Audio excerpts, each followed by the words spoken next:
Caitanya, Jaya Nityananda.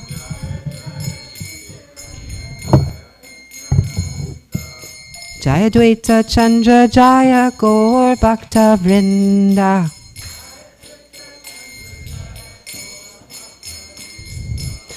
Hare Krishna, Krishna Krishna, Hare Hare, Hare Rama, Rama Rama, Hare Hare.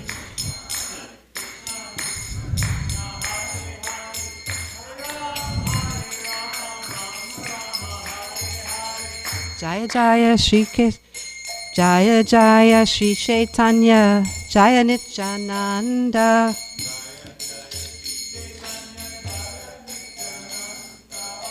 Jaya Dvaita Chandra, Jaya Gaur Bhakta Vrinda.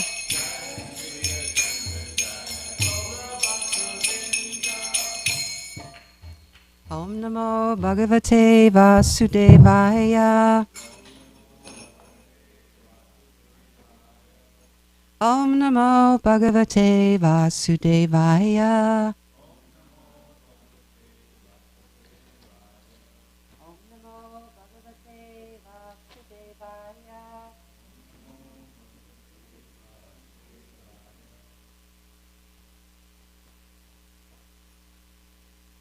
This morning we are reading from Sri Caitanya Caritamrta, Madhya Lila, Volume 9, Text 349. I was there in Los Angeles in 1975, and Srila Prabhupada was translating this Sri Caitanya Caritamrta. And he did 17 volumes in just several months. It was phenomenal. And he carefully translated nonstop. And he said he wanted these 17 volumes printed and distributed. And they were. The disciples, the artists, they work nonstop to complete this series of Sri Caitanya Caritamrta.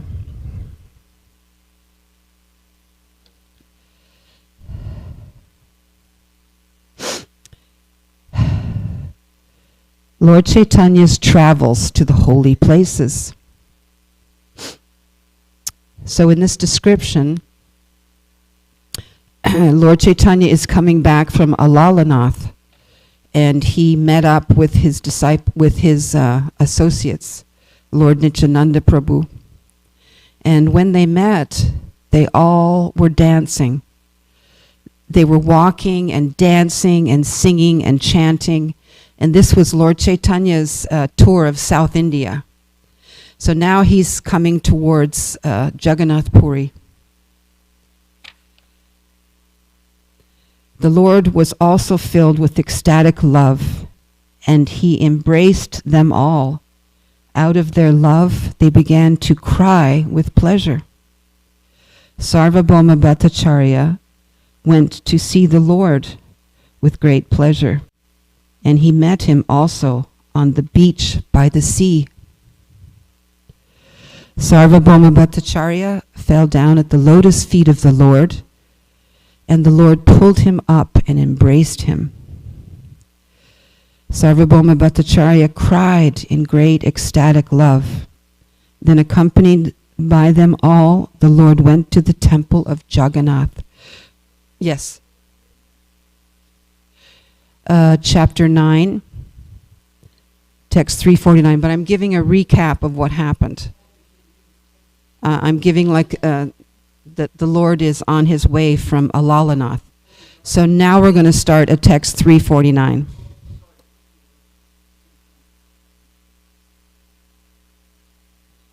I need the glasses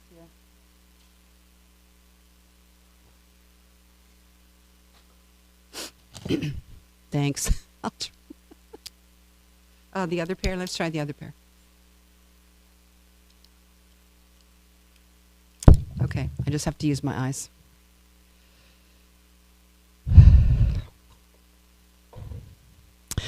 Kasi Mishra Asi Prabhura Padila Charane. Please repeat.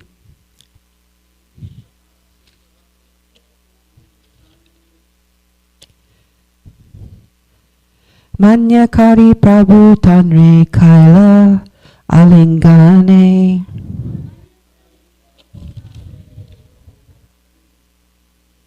Translation. Afterward, Kasi Mishra came and fell down at the lotus feet of the Lord, and the Lord respectfully embraced him. Text 350. Prabhu Lana Sarvabhauma Nijagare Gela.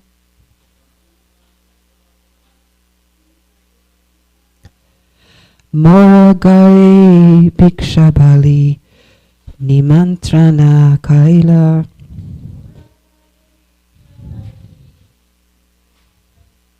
Sarvabhauma Bhattacharya then took the Lord with him to his house, saying, "Today's luncheon will be at my home."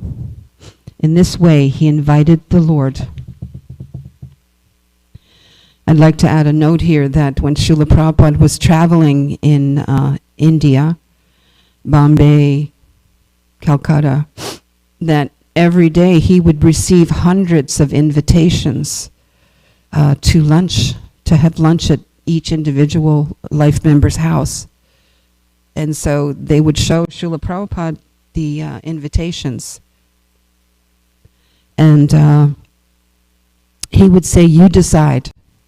So he would choose 2 or 3 families and go there and have lunch, and they would all become life members. So it was quite exciting. Srila Prabhupada started this life member program early on, and they would pay something like $1,000.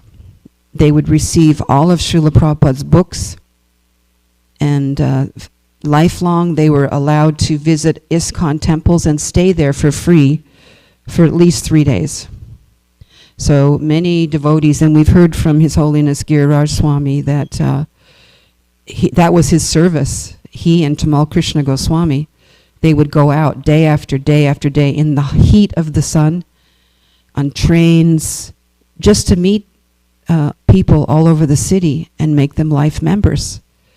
And I remember that one time Giriraj Swami went to visit a life member, and the person had died the day before. So it was pretty traumatic, and their mission, you know, Prabhupada's disciples, their mission was to make all of India life members. Text 351. Divya Maha Prasad Aneka Anaila Pita Pana Adi Jagannath Ye Kaila.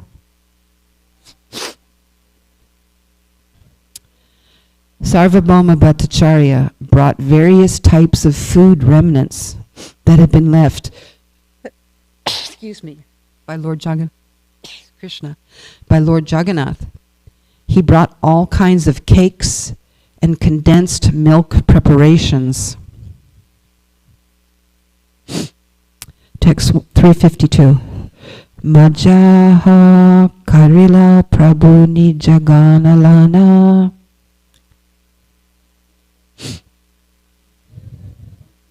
Sarvabhauma Gare Bhiksha Karila Asya.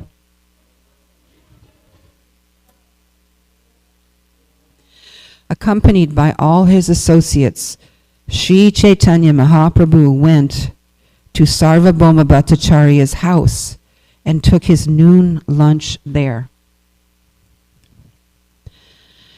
Bhiksha Karana Tanre Kairala Sayana.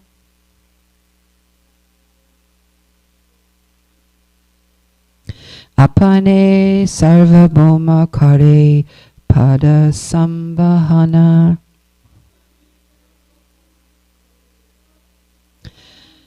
After offering food to Sri Caitanya Mahaprabhu, Sarvabhauma Bhattacharya made him lie down to rest, and he personally began to massage the legs of the Lord. Prabhu Tanre Patala Bhojana Karite.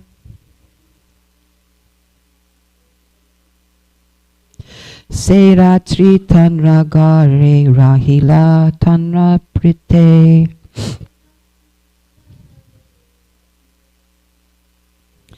Sri Caitanya Mahaprabhu then sent Sarvabhauma Bhattacharya to take his lunch, and the Lord remained that night in his home just to please him.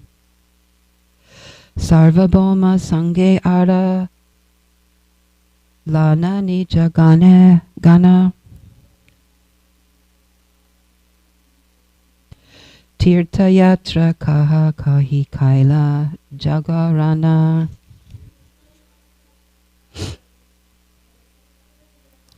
Sri Caitanya Mahaprabhu and his personal associates remained with Sarvabhauma Bhattacharya. They stayed awake the entire night, hearing the narrations of the Lord's pilgrimage.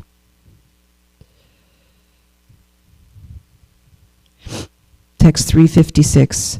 Prabhu kahe eta tirtha kailun paryatana.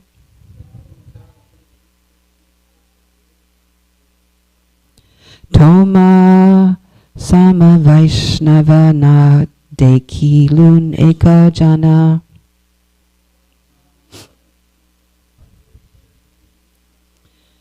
The Lord is personally speaking here, and he's talking directly to Sarvabhauma Bhattacharya, and this is what he says.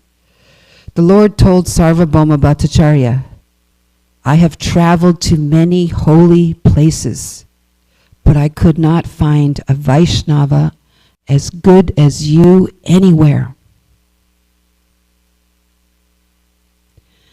Text 357. Eka Ramananda Roy Bahu Sukha Dila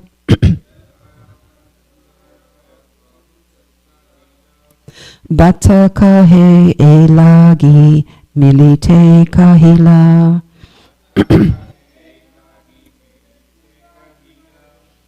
Translation. Sri Chaitanya Mahaprabhu continued, I received much pleasure from the talks of Ramananda Roy. Bhattacharya replied, for this reason I requested that you meet him. Purport. In the Sri Chaitanya Chandrodaya, 8th part, Sri Chaitanya Mahaprabhu said, Sarvabhauma, I have traveled to many holy places, but I cannot find a Vaishnava as good as you anywhere. However, I must admit that Ramananda Roy is wonderful. Sarvabhauma Bhattacharya replied, Therefore, my Lord, I requested that you see him. Sri Chaitanya Mahaprabhu then said, there are, of course, many Vaishnavas in these holy places, and most of them worship Lord Narayan. Others, who are called Tattvavadis, are also Lakshmi Narayan worshippers, but they do not belong in the pure Vaishnava cult. There are many worshippers of Lord Shiva, and there are also many atheists. Regardless, my dear Bhattacharya, I very much like Ramananda Roy and his opinions.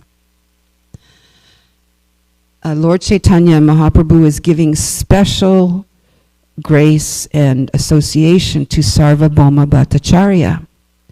He was a great leader. Prabhupada describes he was an atheist.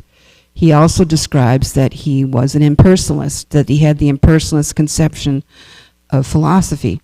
So Lord Chaitanya is personally going to his home, speaking to him, and calling him the best Vaishnava he's ever met. That's because Sarvabhauma Bhattacharya Prabhu is Brihaspati. Who's Brihaspati? Vaishnav.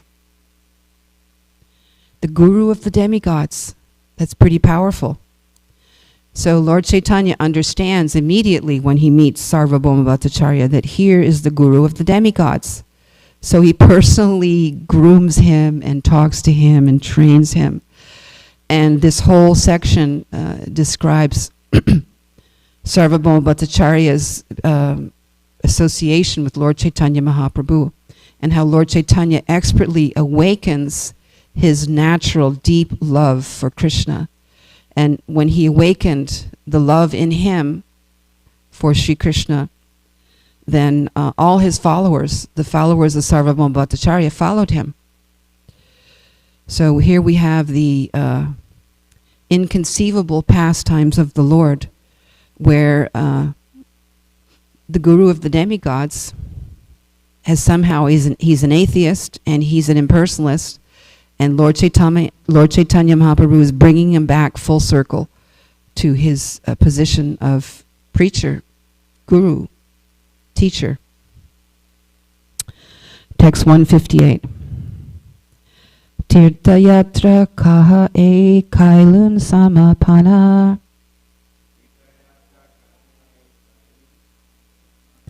Sangsepe kahulon vistarana yaya varnana.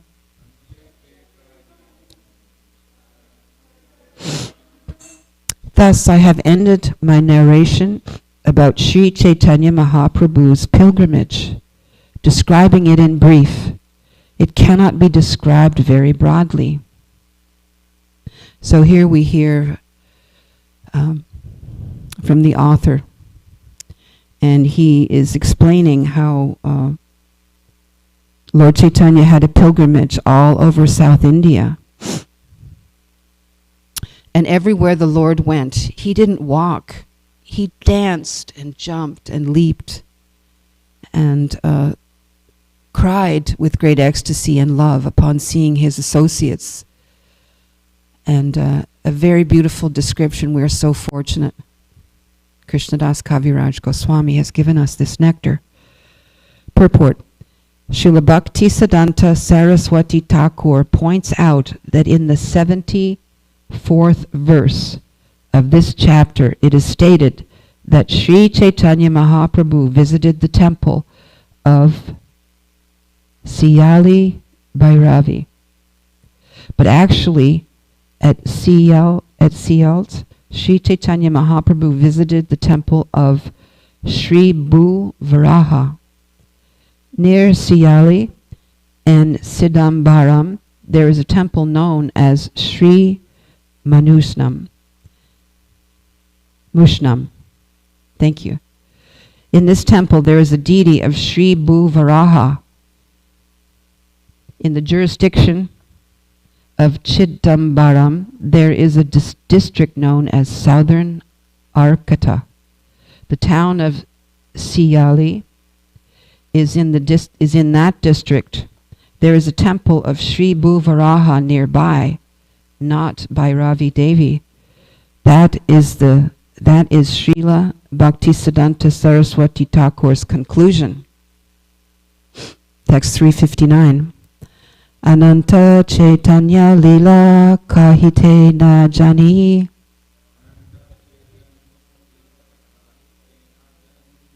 Lobhe Laja Kana Tara Kari Tanatani.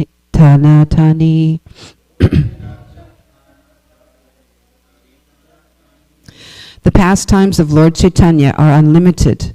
No one can properly describe his activities, yet I make the attempt out of greed. This but reveals my shamelessness. So this is Srila Krishnadas Kaviraj Goswami speaking in all humility, and he was very, very elderly. He was in his late 90s, and he was translating this Shastra with all humbleness and attention and his expertise. Text 360. Prabhura tirtha yatra kata suneye jana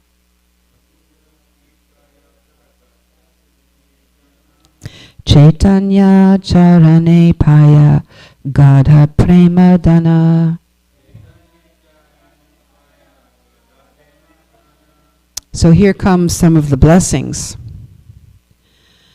Whoever hears of Sri Chaitanya Mahaprabhu's pilgrimage to various holy places attains the riches of very deep ecstatic love.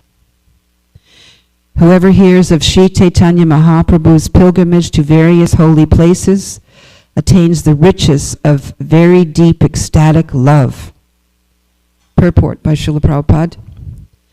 Srila Bhaktisiddhanta Saraswati Thakur remarks, quote, "The impersonalists imagine some form of the absolute truth through the direct perception of their senses. The impersonalists worship such imaginary forms, but neither Srimad Bhagavatam nor Sri Chaitanya Mahaprabhu accepts this sense gratificatory worship to be of any spiritual significance. The Mayavadis imagine themselves to be the Supreme. They imagine that the Supreme has no personal form and that all his forms are imaginary, like the will-o'-the-wisp or a flower in the sky. Both Mayavadis and those who imagine forms of God are misguided. According to them, worship of the deity or any form of the Lord is a result of the conditioned soul's illusion. However, Sri Chaitanya Mahaprabhu confirms the conclusion of Srimad Bhagavatam on the strength of his philosophy of Achintya Veda Veda Tattva.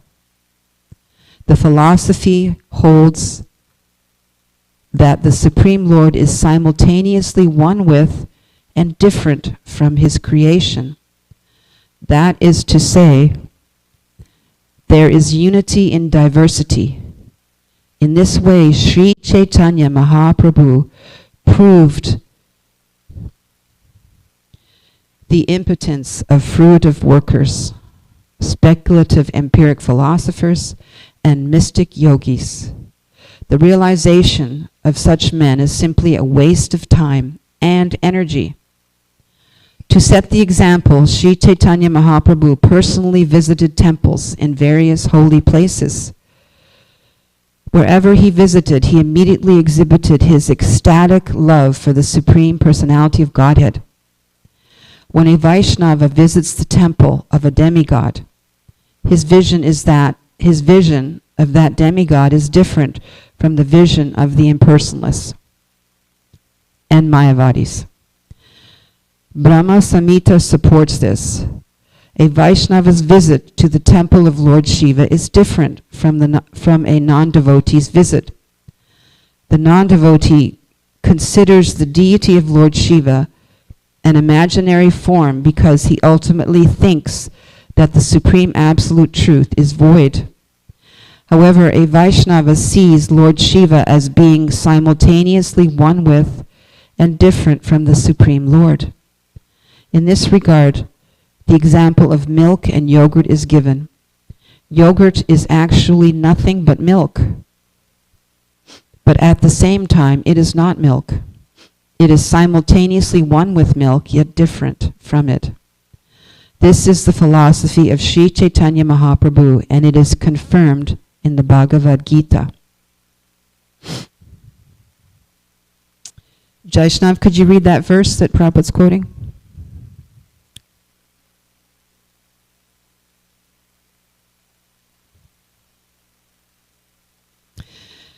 Translation: by me in my unmanifested form, this entire universe is pervaded. All beings are in me, but I am not in them. Bhagavad Gita, chapter 9, text 4. So I wanted to add here, chapter 9, text 4. So Srila Prabhupada was visiting Montreal, Canada, and it was after the evening arti, and he was in the temple. He was chanting. And there was a gentleman there, and the gentleman was waiting for his wife, who was at work. And so the man started talking to Srila Prabhupada. And he said, Swamiji, can you please tell us what is the most important chapter in the Bhagavad Gita? So Prabhupada looked at him and smiled and said, chapter 9. And we were all ecstatic because we were going to study chapter 9 because it was really important. So that was very beautiful, because the gentleman asked Prabhupada a lot of questions, and he was very happy to meet Srila Prabhupada. So that's a little nectar from Srila Prabhupada. So continuing in the purport to text 360. The absolute truth, God, is everything. But this does not mean that everything is God. For this reason, Sri Caitanya Mahaprabhu and his followers visited the temples of all the demigods, but they did not see them in the same way an impersonalist sees them. Everyone should follow in the footsteps of Sri Caitanya Mahaprabhu and visit all the temples. Sometimes mundane sahajiyas suppose that the gopis visited the temple of Katyayani in the same way mundane people visit the temple of Devi. However, the gopis prayed to Katyayani to grant them Krishna as their husband. Mundaners visit the temple of Katyayani to receive some material profit. That is the difference between a Vaishnava's visit and a non-devotee's visit. Not understanding the process of the disciplic succession, so-called logicians put forward the theory of henotheism, panchopasana. That is, they believe that the worship of one God does not deny the existence of other gods. Such philosophical speculation is not accepted by Sri Caitanya Mahaprabhu or by Vaishnavas. Impersonalists may accept any number of deities, but Vaishnavas only accept Krishna as the supreme and reject all others. Mayavad deity worship is certainly idolatry, and their imaginary deity worship has recently been transformed into Mayavad impersonalism. For want of Krishna consciousness, people are victimized by the Mayavad philosophy, and consequently they sometimes become staunch atheists. However, Sri Caitanya Mahaprabhu established the process of self-realization by his own personal behavior, as stated in Caitanya Caritamrta. Jaishnav, could you read that, please?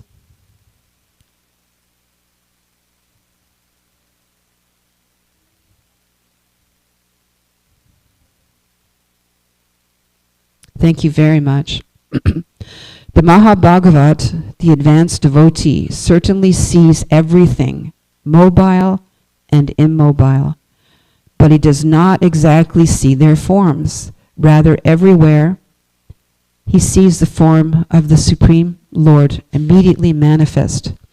Seeing the energy of the Supreme Personality of Godhead, the Vaishnava immediately remembers the transcendental form of the Lord. Caitanya Caritamrta, Madhya 8.274.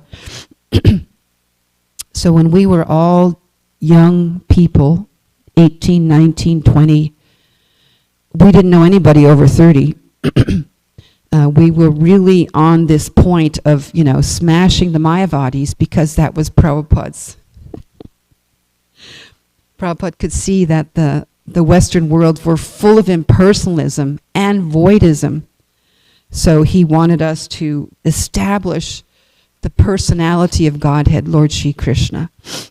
So one day there was a marriage in the Toronto temple, and the bride and groom were there, all dressed up.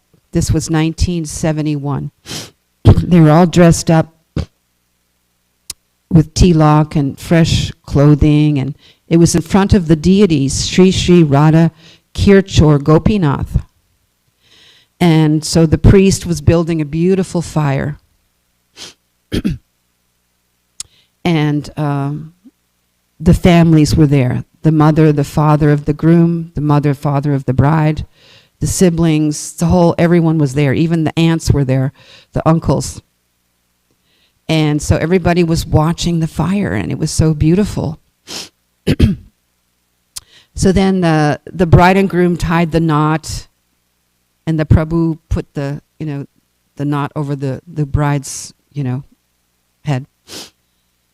So then near the end of the sacrifice, as the flames started to die out, not die out, but started to rescind gently, there was a guest sitting right very close to the fire. And so there was the priest, there was the bride and groom, and there was this guest with a turban. We had never seen him before. He just showed up at the wedding. And so as most of the guests started to leave, the guest near the fire, he looked up at the bride and groom. He must have been from India because, well, he had a turban, and he kind of had olive skin.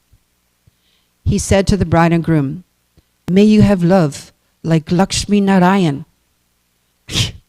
which is a blessing. It's a beautiful blessing for devotees to receive. We were all young Canadians. We didn't know anything from anything. And so the groom looked at the guest and said in a very loud voice, "You impersonalist Mayavadi, how dare you compare this bride and groom with Lakshmi Narayan?" And of course I took it that, we should follow in the footsteps, we should follow in the footsteps of Lakshmi Narayan because it's beautiful.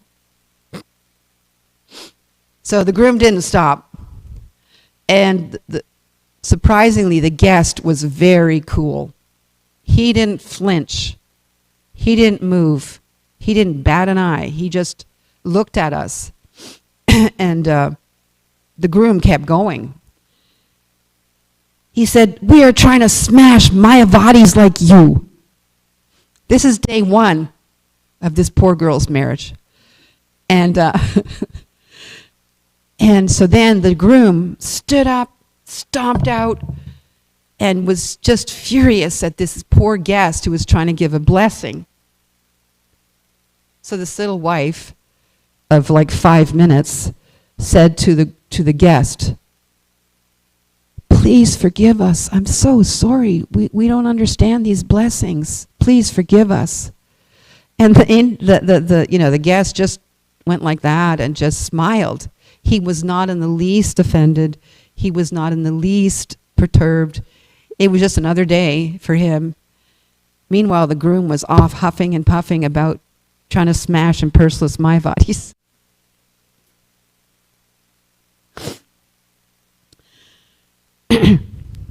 Also, I wanted to mention here that Sarvabhauma Bhattacharya is serving the Lord lunch. And so Sarvabhauma Bhattacharya's wife was personally preparing beautiful offerings to give to the Lord. And with love. And so the Lord was eating this prasadam. He was honoring this prasadam at the house of Sarvabhauma Bhattacharya and rekindling Sarvabhauma Bhattacharya's previous exalted situation of being Brihaspati. So it's a very beautiful situation of Lord Caitanya nurturing and gathering his souls all over and giving them Krishna consciousness. Nanda Braj, where are you going? Oh, I thought you were leaving. Oh, okay. I thought I was in trouble or something.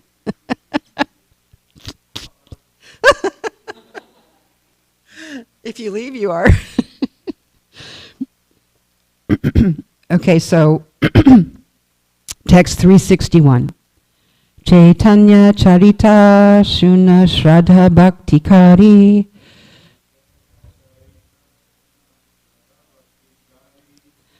Matsarya Chadiya Mukhe Bala Hari Hari.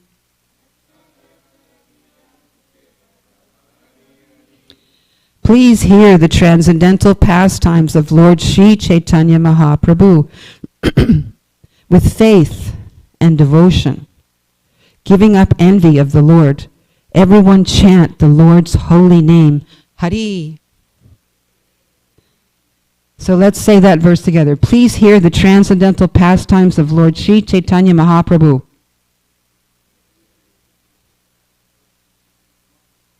With faith and devotion, giving up envy of the Lord. Everyone chant the Lord's holy name. Hari. Text 362. Ekali kala ara nahi kona dharma.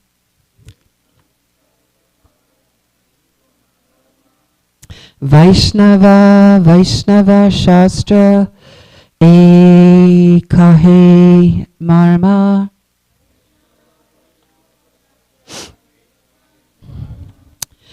In this age of Kali, there are no genuine religious principles. There are only the Vaishnava devotees and the Vaishnava devotional scriptures. This is the sum and substance of everything. Purport by His Divine Grace A.C. Bhaktivedanta Swami Prabhupada. One must have firm faith in the process of devotional service and the scriptures that support it. If one hears the activities of Sri Chaitanya Mahaprabhu with faith, he can be freed from his envious position. Srimad Bhagavatam is meant for such non-envious persons. Nimat saranam satam. In this age, a person should not envy Sri Chaitanya Mahaprabhu's movement, but should chant the holy names of Hari and Krishna, the Maha Mantra. That is the sum and substance of eternal religion, known as Sanatan Dharma. The real Vaishnava is a pure devotee and fully realized soul. And a Vaishnava Shastra refers to Shruti, or the Vedas, which are called Sabda Brahmana, the evidence of transcendental sound. If one strictly follows the Vedic literature and chants the holy name of the Supreme Personality of Godhead, he will actually be situated in the transcendental disciplic succession. Those who want to attain life's ultimate goal must follow the principle in Srimad Bhagavatam 11:19-17. It is said, Jaishnav,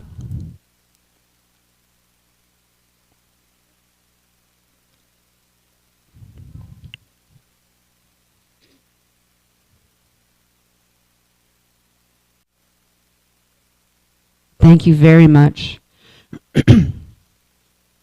Our little Panditji here, Sanskrit scholar.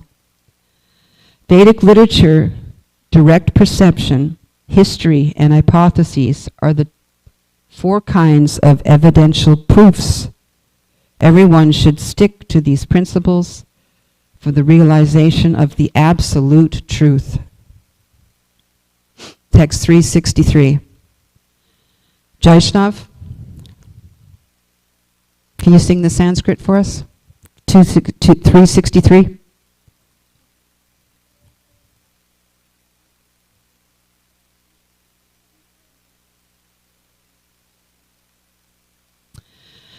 The pastimes of Sri Chaitanya Mahaprabhu are just like an unfathomable ocean.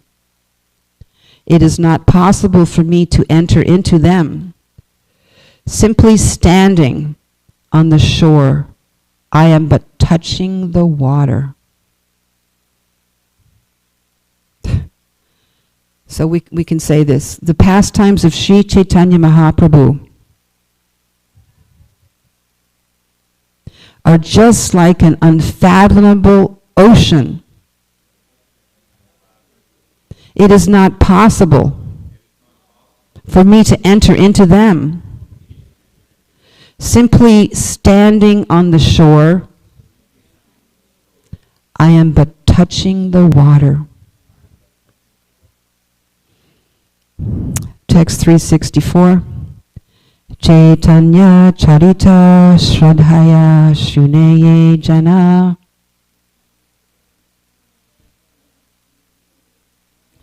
Yateka Vichare Tattapaya Premadana.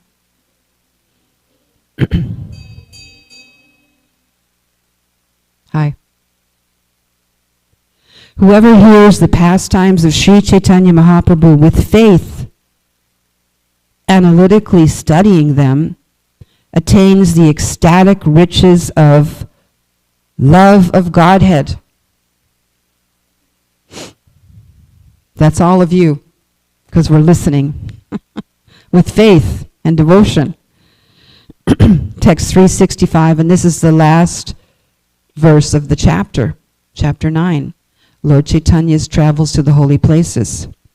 Shri Rupa Raghunath Padeyara Asa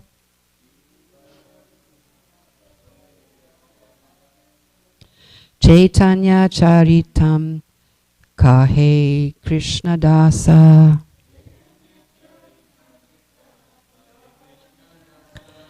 Praying at the lotus feet of Sri Rupa and Sri Raghunath, and always desiring their mercy, I, Krishna Das, narrate the Sri Chaitanya Charitamrta, following in their footsteps.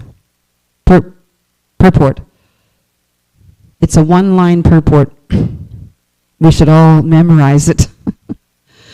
As usual, the author concludes the chapter by reciting the names of Sri Rupa and Raghunath and reinstating himself at their lotus feet. Thus ends the Bhaktivedanta purports to the Sri Chaitanya Charitamrita, Madhya Lila, 9th chapter, describing Sri Chaitanya Mahaprabhu's travels to many holy places in South India. So the next chapter, chapter 10, it's the Lord's return to Jagannath Puri. So that's going to be very exciting. Okay, we're almost time to stop. So I wanted you to have a takeaway. So here's my takeaway for the day. I was at home and I was thinking I really need a verse from the Bhagavad Gita. So I went over, I thought I really want to hear the words of the Supreme Personality of Godhead. So I opened the book randomly and I was thinking, oh, I'm going to get one of those sugar sweet peaches and cream verses. Just think of me, become my devotee, worship me, offer your obeisances, offer your homage unto me.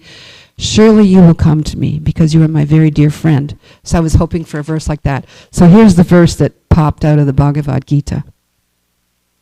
Chapter 8, text 19. Are you ready? Again and again, when Brahma's day arrives, all living entities come into being. And with the arrival of Brahma's night, they are all helplessly annihilated. I was thinking, oh, Krishna, can I get another verse? So let's understand this verse. Again and again. Jaishnav, is that a long time? It's forever. When Brahma's day arrives, all living entities come into being. So that's us. We arrive at Brahma's day, the beginning of Brahma's day. It's a very long time. And with the arrival of Brahma's night, we are helplessly annihilated. Can anyone explain to me what helpless annihilation is? Come on, be brave. Mishra Bhagavan, what is helplessly annihilated?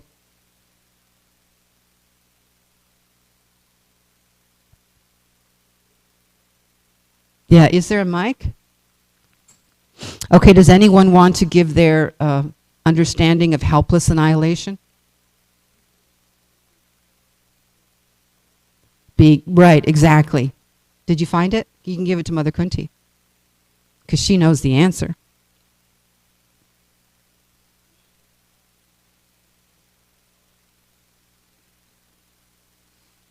So the mic's not working. Oh, there it is. I just have very minimum. If Rupanuga Prabhu was here, but my understanding is someone who's being destroyed without any self-control. Exactly. Helpless annihilation. Exactly.